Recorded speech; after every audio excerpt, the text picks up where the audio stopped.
إن الحمد لله نحمده ونستعينه ونستغفره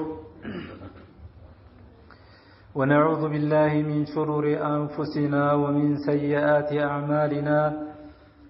من يهده الله فلا مضل له ومن يضلل فلا هادي له وأشهد أن لا إله إلا الله وحده لا شريك له وأشهد أن محمدا عبده ورسوله أما بعد فإن أصدق الحديث كلام الله وخير الهدي هدي محمد صلى الله عليه وسلم وشر الأمور محدثاتها وكل محدثة بدعة وكل بدعة ضلالة وكل ضلالة في النار ثم أما بعد عباد الله فإنه وإن انقضى شهر رمضان بما يحمله كل إنسان من عمل إن خيرا فخير وإن شرا فلا يلومن إلا نفسه إنه وإن انقضى هذا الشهر فإن عمل المؤمن لا ينقضي قبل الموت يقول عز وجل واعبد ربك حتى يأتيك اليقين ويقول سبحانه وتعالى يا أيها الذين آمنوا اتقوا الله حق تقاته ولا تموتن إلا وأنتم مسلمون ويقول نبينا عليه الصلاة والسلام إذا مات ابن آدم انقطع عمله إلا من ثلاث فلم يجعل انقطاع العمل غاية إلا الموت فلله عز وجل عبادات تؤدى في مواقيتها يوميا وأسبوعيا وسنويا وهذه عبادات منها ما هو من أركان الإسلام وواجباته العظام ومنها ما هو من مستحباته ومكملاته إن انقضى صيام شهر رمضان فإن المؤمن لن ينقطع عنه عبادة الصيام بذلك فالصيام لا يزال مشروعا ولله الحمد في العام كله مثل صيام الأيام البيض وهي 13 و14 و15 من كل شهر هجري وقال أبو هريرة رضي الله عنه أوصاني خليلي صلى الله عليه وسلم بثلاث وذكر منها صيام 3 أيام من كل شهر فهذه عبادة الصيام مستمرة للعبد المؤمن وكذلك صيام شهر محرم وأكثر شهر شعبان ويوم الاثنين والخميس فإنه ورد عن النبي صلى الله عليه وسلم في حديث عائشة رضي الله عنها أنها قالت كان النبي صلى الله عليه وسلم يتحرى صيام الاثنين والخميس وعن أبي هريرة رضي الله عنه قال نبينا عليه الصلاة والسلام تعرض الأعمال يوم الاثنين والخميس فأحب أن يعرض عملي وأنا صائم رواه الترمذي عباد الله ولئن انقضى قيام شهر رمضان فإن قيام صلاة الليل لا تزال مشروعة ولله الحمد في كل ليلة من ليالي السنة ثابتا في فعله عليه الصلاة والسلام لكن قصد الجماعة لها لا يكون إلا في رمضان وعن عبد الله بن سلام رضي الله عنه أن النبي صلى الله عليه وسلم قال أيها الناس أفشوا السلام وأطعموا الطعام وسلوا الأرحام وصلوا بالليل والناس نيام تدخلوا الجنة بسلام رواه الترمذي وفي صحيح مسلم عن أبي هريرة رضي الله عنه أن النبي صلى الله عليه وسلم قال أفضل الصلاة بعد الفريضة صلاة الليل وفي الصحيحين عن أبي هريرة رضي الله عنه قال نبينا صلى الله عليه وسلم ينزل الله تبارك وتعالى كل ليلة إلى السماء الدنيا حين يبقى ثلث الليل الآخر فيقول من يدعوني فأستجب له من يسألني فأعطيه من يستغفرني فأغفر له. عباد الله، تذكرتنا اليوم إن شاء الله الاستقامة في غير رمضان. بالله سبحانه وتعالى دين ላይ ቀጥ ማለት ከረመዳንም ውጪ በዲናችን ላይ ወይም ደግሞ በዒባዳ በአምልኮታችን ላይ ቀጥ ልንል ይገባል ማለት ነው። እንግዲህ የረመዳን ወር ያው ተጠናቋል። የያዘውን ይዞ ሂዷል ማለት ነው። ኸይር የሰራ ያው ኢኽላስ ካለ ኢትባዕ በነብዩ ሰለላሁ ዐለይሂ ወሰለም መንሃጅ ከአፈጻጸሙን በዛ መልኩ ከተገበረ ለሱ ኸይር ይሆንለታል። ወይን ሸረን ፈላ የሉመነ ኢላ ነፍሰህ፣ ውጤቱ ደግሞ መጥፎ ከሆነ ደግሞ ነፍሱን እንጂ ሌላን እንዳያማ። የሰው ልጅ ወደ አላህ ማላከክ ማስጠጋት የለበትም፣ ነፍሱን ነው መተቸት ያለበት። ወይን ሸረን ፈላ የሉመነ ኢላ ነፍሰህ፣ ነፍሱን እንጂ ሌላን መውቀስ የለበትም። ኢነሁ ወይን እንቀضى هذا الشهر فإن عمل المؤمن لا ينقضي قبل الموت። ይህ ወር ቢጠናቀቅ የረመዳን ወር ቢጠናቀቅ የሙእሚን ተግባር ከሞት በፊት የሚጠናቀቅ ነገር አይደለም። كما قال سبحانه وتعالى واعبد ربك حتى يأتيك اليقين። الله سبحانه وتعالى ተገዛ واعبد ربك ይላቸዋል ነብዩና አለይሂ ሰላቱ ወሰለም። ጌታህን ተገዛ حتى يأتيك اليقين፣ ሞት እስከሚመጣ ድረስ ጌታህን አላህን ተገዛ። ስለዚህ ፍጻሜው መቼ ነው? ሞት ነው ማለት ነው። ከሞት በኋላ ዒባዳ የሚባል ነገር የለም፣ ያቆማል። وكما قال سبحانه وتعالى አሁንም አላሁ ስብሓነሁ ወተዓላ እንደተናገረው የአዩሃ አለዚነ አመኑ፣ እናንተ ያመናችሁ ሰዎች ሆይ ተቁላህ ሐቀ ቱቃቲህ፣ ተገቢ የሆነን ፍርሃት ፍሩ። ተገቢ የሆነ ፈተቁላህ መስተጣዕቱም፣ አቅማችሁ በፈቀደው ያክል አላህን ፍሩ። ወላ ተሙቱነ ኢላ ወአንቱም ሙስሊሙን፣ ሙስሊሞች ሁናችሁ እንጂ እንዳትሞቱ ይላል አላህ። አላህን ተገዢ ሁናችሁ እንጂ እንዳትሞቱ፣ በዒባዳ ላይ ሙቱ እያለ ነው አላህ። በሽርክ ላይ እንዳትሞቱ፣ የተለያየ ከአላህ ውጭ ያለ አምልኮትን ይዛችሁ እንዳትሞቱ፣ በእስልምና ላይ ሙቱ ነው የሚለው አላህ ሱብሓነሁ ወተዓላ። ويقول نبينا عليه الصلاة والسلام إذا مات ابن آدم انقطع عمله إلا من ثلاث، የሰው ልጅ ሲሞት ይቋረጣል ስራው። ሶላቱ ይቋረጣል፣ ዘካው ይቋረጣል፣ ጾሙ ይቋረጣል፣ ኸይር ስራ ይቋረጣል፣ ሁሉም ነገር ይቋረጣል። ምን ብቻ ሲቀር ኢላ ሚን ተላት፣ ሶስት ነገሮች ብቻ ይቀራሉ ይላል። ተከትለው የሚሄዱ ሶስት ነገሮች አሉ። በሌላ ሐዲስ ላይ እንደተብራራው ያው ሰደቀተን ጃሪያ ደግሞ ዒልሙን ዩንተፈዑ ቢሂ፣ እውቀት አስተምሮ ከሄደ ያ እውቀት ዲናዊ የሆነ እውቀት እስከተላለፈ ድረስ አጅር ይኖረዋል። ሰደቀተን ጃሪያ ማለት ደግሞ እንደ መስጂድ አይነት ነገር ገንብቶ ከሄደ ሟች የሆነ ሰው አጅር ሷብ ይኖረዋል፣ ቀጣይ የሆነ ማለት ነው። ሌላው ደግሞ ሷሊህ የሆነ ልጅ ወልዶ የሞተ ተውሂድ ያለው ሱናን በደንብ የተረዳ ልጅ ተክቶ የሞተ ዱዓ ባደረገ ቁጥር ይደርሰዋል አባቱ። ለምን? የአባቱ ውጤት ነው ያ ልጅ። ልጁ አባትየው ኮትኮቶ ካሳደገው የአባቱ ውጤት ነው፣ የአባት ስራ ነው። ዱዓ ባደረገ ቁጥር ይደርስለታል። ስለዚህ ነብዩ ሰለላሁ ዐለይሂ ወሰለም በዚህ ሐዲስ ፈለም የጀዐል እንቂጣዕ አልዓመል ጋየተን ኢላ አልመውት፣ የሥራ መቋረጥ የመጨረሻው ያደረጉት ሞት እንጂ ሌላ አይደለም። በሞት ይቆረጣል ማለት ነው። ስለዚህ ያ ጀማዓተል ሙስሊሚን የረመዳን ወር ጾም ቢቆም ማለት ነው ወይም ቢጠናቀቅ ጾም ይቀጥላል። የተለያዩ ጾሞች የሱና ጾሞች የተደነገጉ አሉ። የሰኞ፣ ሐሙስ፣ አያመል ቢድ የሚባል በወር ውስጥ 3 ቀን መጾም አለ።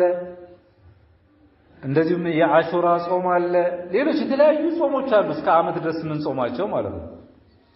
ስለዚህ አይቋረጥም ነው እንደዚሁ ደግሞ በረመዳን ወር ቂያም الليل ወይም ደግሞ ተራዊ ቢቋረጥ የሌሊት ሶላት አለ ሁሌም فإن قيام صلاة الليل لا تزال مشروعة ولله الحمد ምስጋና ለአላህ ይገባው ሰው ሌሊት ተነስቶ መስገድ ይችላል የፈለገውን ያክል ማለት ነው ነብያችን ሰለላሁ ዐለይሂ ወሰለም በሐዲሳቸው አዩሃ الناس አፍሹ ሰላም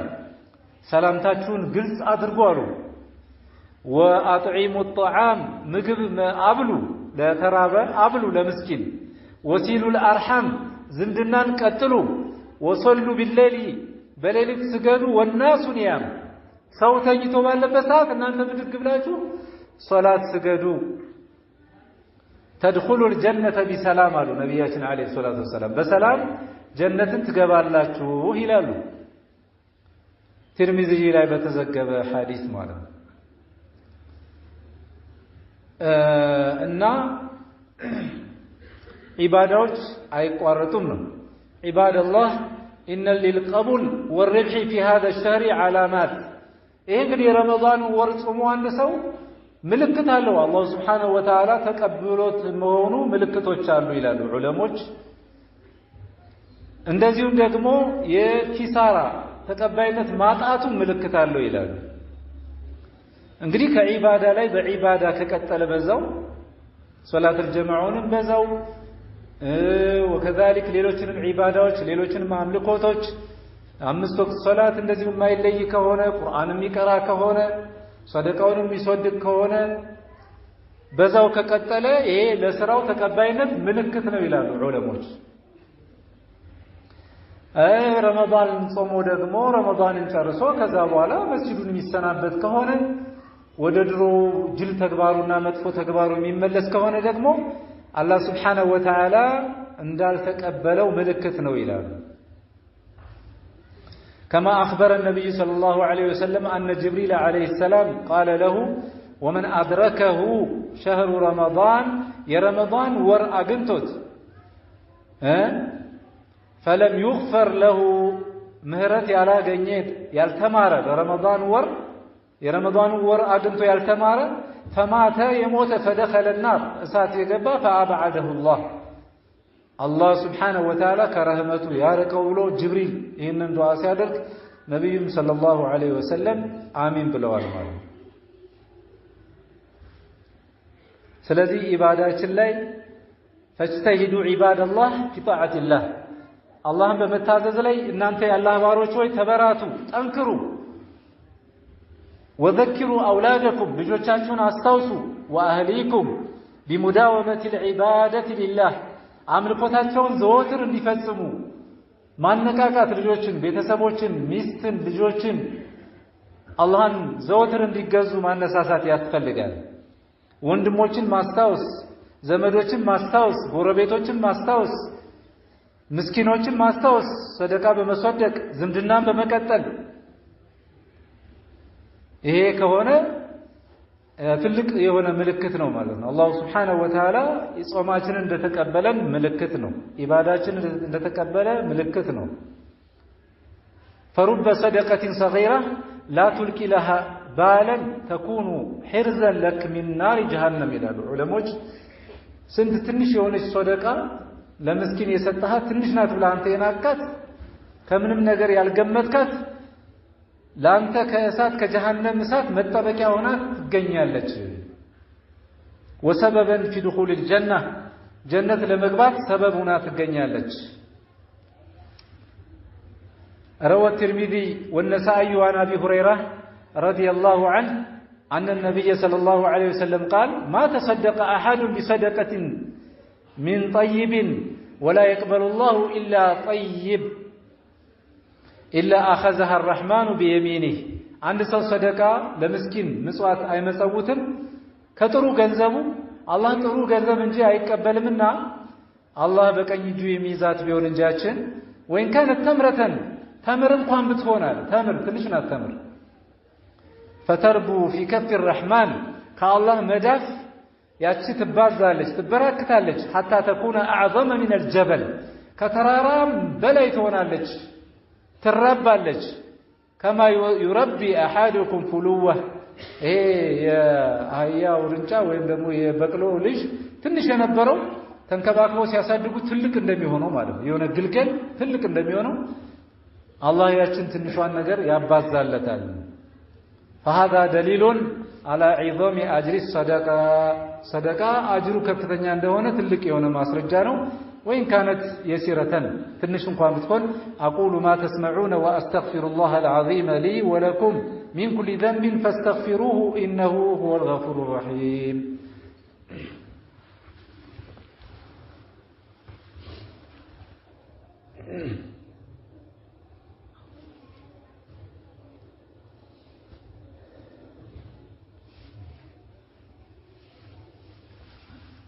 الحمد لله والصلاة والسلام على رسول الله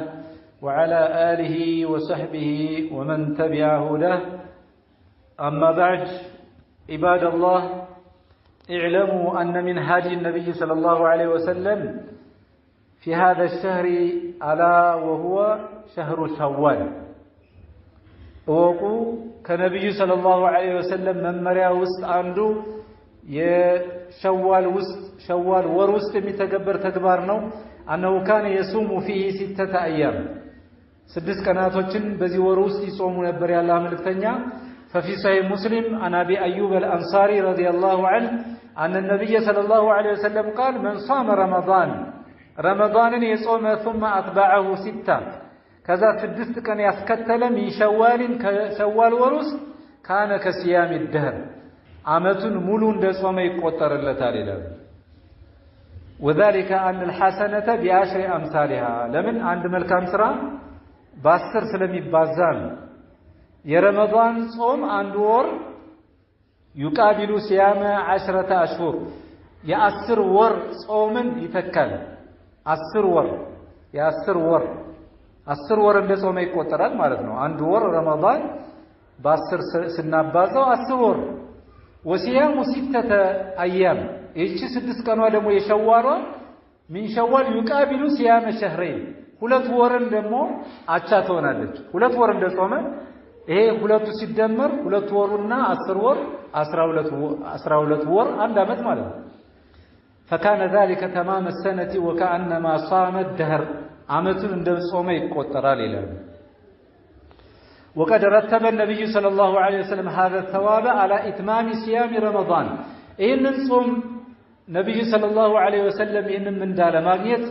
رمضان صوم ممولات አለበት ይላሉ ዑለሞች فمن كان عليه قضاء ለምሳሌ قضاء ካለበት በረመዳን ወር قضاء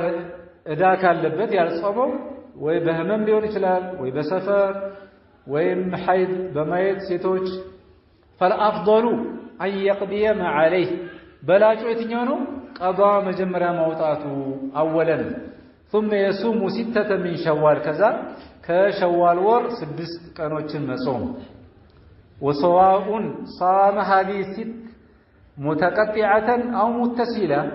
አያይዞ ሊጾም ይችላል ነጣጥሎ ሊጾም ይችላል فكل ذلك جائز ይሄ ሁሉም የሚበቃ ነገር ነው ያው በሸዋል ወር ውስጥ ይሁን እንጂ ማለት ነው فاجتهدوا عباد الله في فعل الطاعة الله سبحانه وتعالى ያዘዘንን ነገር በመስራት እናንተ ያላህ ባሮች ሆይ ታገሉ ጥረት አድርጉ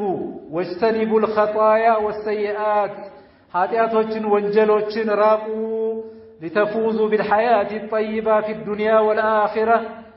በዱንያም በአኺራም መልካም የሆነ ህይወት እንድትጎናጸፉ بعد الممات ከሞት በኋላ ማለት ነው يقول عز وجل الله من بلوال بتكبر القرآن من عمل صالحا ملكا من سرى يسراسو من ذكر أو أنثى وندم ينسيت صوت التليم من ذكر أو أنثى شرط من دنو مسفرته وهو مؤمن أما يهونو